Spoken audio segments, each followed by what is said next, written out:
ወንጌል ምዕራፍ 4 ቁጥር 30 ላይ የእግዚአብሔር ቃል ሲናገር እርሱም በመካከላቸው ሰንጥቆ ሄደ ይላል።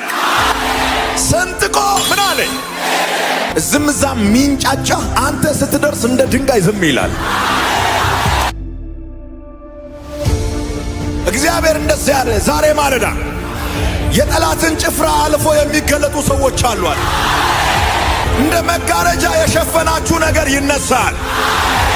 እንደ ተራራ የከለላችሁ ነገር ደልዳላ ሜዳ ይሆናል። ጆሮ ያለው ይስማ፣ ልብ ያለው ልብ ይበል። ከእግዚአብሔር ጋር የቆመ ሰው አይበገርም። ስለማትሸነፉ አትፍሩ፣ ስለማትመለሱ አትፍሩ። ከናንተ ጋር ያለው ከነሱ ጋር ካለው ይበልጣል።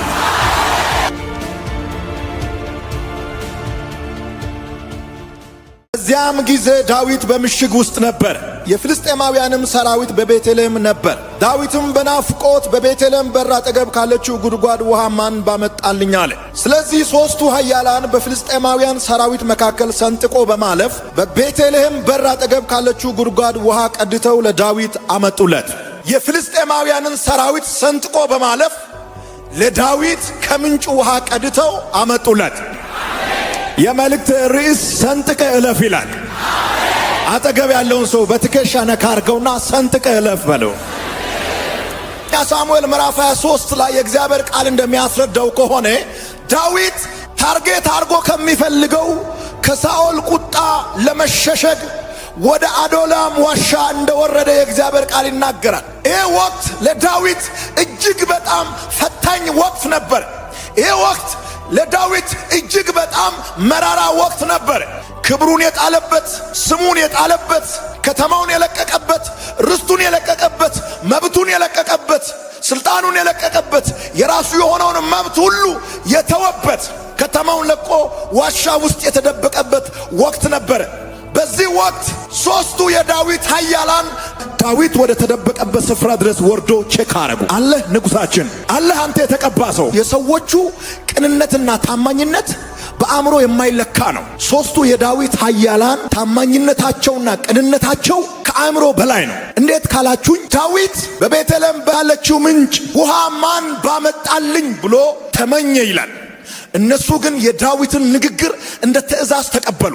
ሦስቱ ኃያላን ሕይወታቸውን አደጋ ላይ ጥሎ ዳዊት ከተደበቀበት ከአዶላም ዋሻ እስከ ቤተልሔም ድረስ 12 ኪሎ ሜትር በእግራቸው ተጉዞ የፍልስጤማውያንን ሰራዊት ሰንጥቆ በማለፍ ከምንጩ ቀዱ ይላል። ጨለማን ሰንጥቀ ታልፋል። የሰነፎችን ንግግር ሰንጥቀ ታልፋል። የሟርተኞችን አዋጅ ሰንጥቀ ታልፋል። አሜን ይበል አንድ ሰው። ክፉ ሰዎች አንዱ በአንዱ ላይ ቢደመሩ በመካከላቸው ሰንጥቀ ታልፋል። ሉቃስ ወንጌል ምዕራፍ 4 ቁጥር 30 ላይ የእግዚአብሔር ቃል ሲናገር እርሱም በመካከላቸው ሰንጥቆ ሄደ ይላል። ሰንጥቆ ምን አለ? እርሱ የተባለው የናዝረቱ ኢየሱስ ነው። እርሱም በመካከላቸው ሰንጥቆ ምን አለ? ሄደ።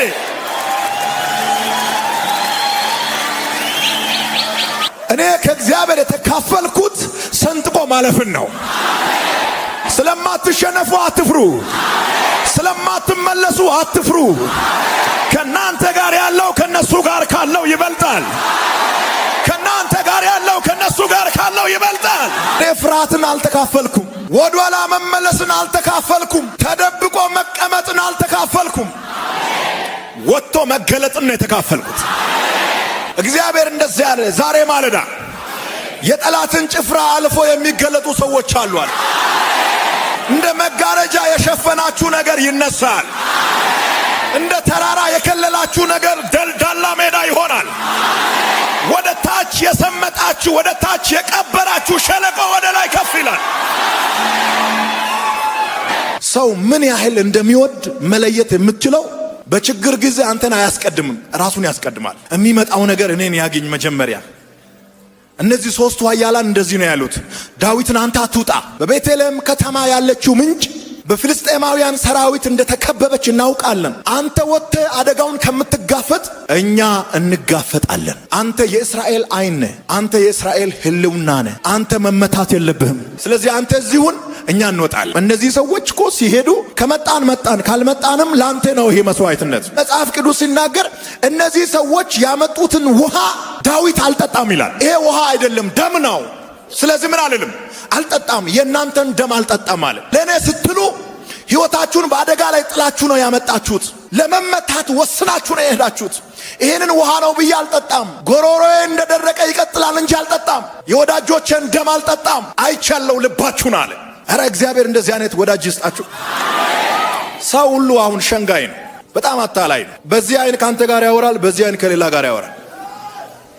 እግዚአብሔር ሰው ከሰጣችሁ እንደዚህ አይነት ሰው ይስጣችሁ። ለትዳር ሊሆን ይችላል፣ ለሥራ ፓርትነርነት ሊሆን ይችላል፣ ለሆነ ጉዳይ ሊሆን ይችላል። እግዚአብሔር መልካም ሰው ይስጥህ። እግዚአብሔር በበጎ ሰው ይባርክ። እግዚአብሔር በመልካም ሰው ይባርክ። እግዚአብሔር በቅን ሰው ይባርክ። እግዚአብሔር በደግ ሰው ይባርክ።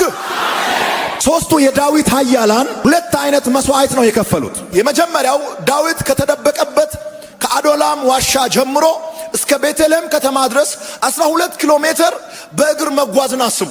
ሁለተኛው የከፈሉት መስዋዕት በጣም የሚያስፈራ ነው። በታጠቀ ሰራዊት ላይ፣ አልሞ በሚጠብቅ ሰራዊት ላይ በዛ አይነት ታርጌት ውስጥ ሕይወታቸውን አደጋ ላይ አሳልፎ በመስጠት ነፍሳቸውን አደጋ ላይ በመጣል ልክ በዳዊት ሌብል የሚፈለጉ ሰዎች ናቸው። ነገር ግን ሶስቱ የዳዊት ኃያላን ሞትን ሳይፈሩ የፍልስጤማውያንን ሰራዊት ሰንጥቆ በማለፍ ከምንጩ ቀዱ ይላል። ፈርቶ መመለስ አይደለም የኛ መለያ።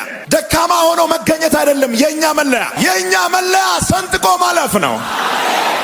ዝም ዛም ሚንጫጫ አንተ ስትደርስ እንደ ድንጋይ ዝም ይላል። አትሻገርም የሚል ድምፅ የሚያሰማ እጅ የሚሰነዝር ጦር የሚወረውር ቀስት የሚያዘጋጅ ጉድጓድ የሚቆፍር መቃብር የሚያዘጋጅ በቡድን የተቀመጠ ዋሻ ውስጥ ያለ የሰነፎች ማህበር እንደ ድንጋይ ዝም ይላል። ኧረ አንድ ሰው ጮኸ አሜን አሜን።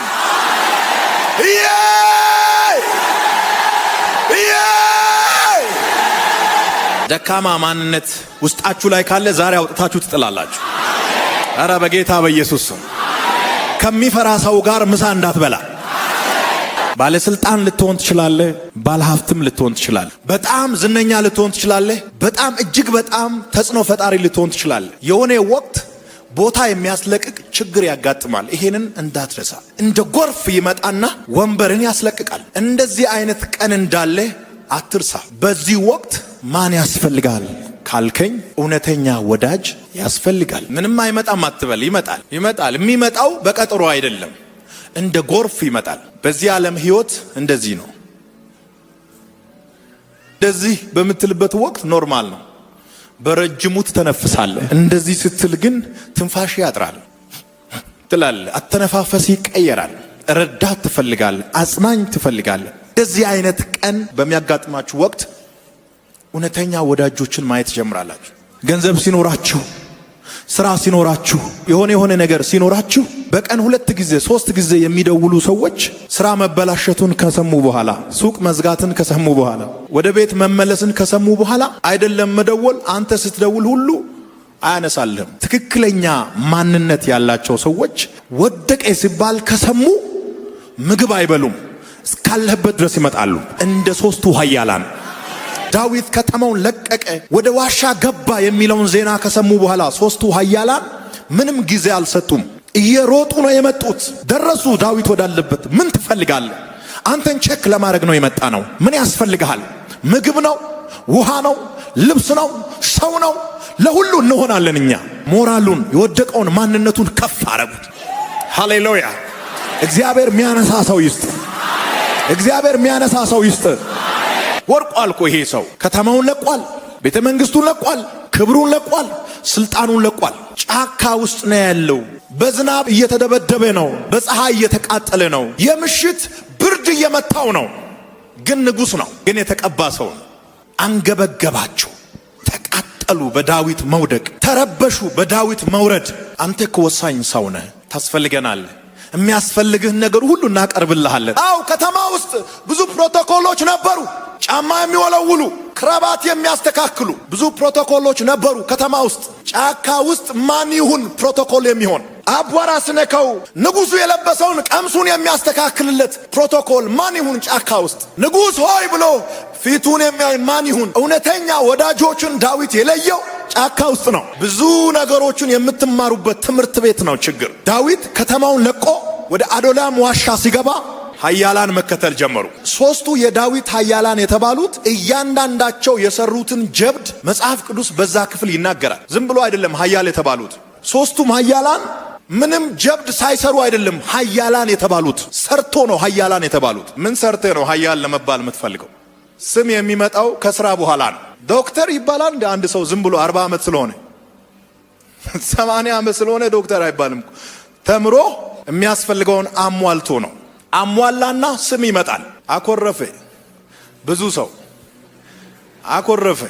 አሁን እኔ ዝም ብዬ አንተን 7ኛ ክፍል ተማሪ ዶክተር ብል ምን ይጠቅማል? ምን ይጠቅማል? አንተ 7ኛ ክፍል ነው ያቋረጥከው። ዶክተር ብል አቤት ትላለህ፣ ታፍራለህ፣ ራሱ በጣም ትሸማቀቃል። እንዲህ ብለህ ትሽኮረመማል። ያንተ ያልሆነ ስም ራሱ ያሳፍራል። በስም ስትጠራ ግን ኩራት ይሰማል። እግዚአብሔር በዘመናችሁ ኃያል ያርጋችሁ። በኢየሱስም ከቤተሰቦቻችሁ መካከል አንድ ኃያል ይውጣ። ኧረ አሜን፣ አሜን፣ አሜን። ዳዊትን ወክሎ ማንኛውንም አክሽን የሚወስዱ የዳዊትን ሞት የሚሞቱ ዳዊት የተናገረውን ወስዶ መሬት ላይ ለመስራት ምንም የማይሰስቱ በጊዜ በገንዘብ በሕይወት ማንኛውንም ነገር መስዋዕት በማድረግ ዳዊትን ለማገልገል የታጠቁ ወይም ያገለገሉ ኃያላን ናቸው። ዳዊት ከምንጩ እንዳይቀዳ የከለከሉት የፍልስጤማውያን ሰራዊቶች ነበሩ። ዛሬ የፍልስጤማውያን ሰራዊቶች ባይሆኑም ቤተሰቦችን ቻሌንጅ እያደረገ ያለ መርገም ሊሆን ይችላል፣ በሽታ ሊሆን ይችላል፣ ማጣት ሊሆን ይችላል። በጌታ በኢየሱስ ክርስቶስ ስም ሰንጥቀ ታልፋለ። በጌታ በኢየሱስ ክርስቶስ ስም ሰንጥቀ ታልፋለ። እስኪ አንድ ሰው አልፋለሁ ይበል። ኃያላን ኃያላን ኃያላን ፍርሃት የማያጠቃችሁ ኧረ አሜን፣ አሜን። ጆሮ ያለው ይስማ፣ ልብ ያለው ልብ ይበል።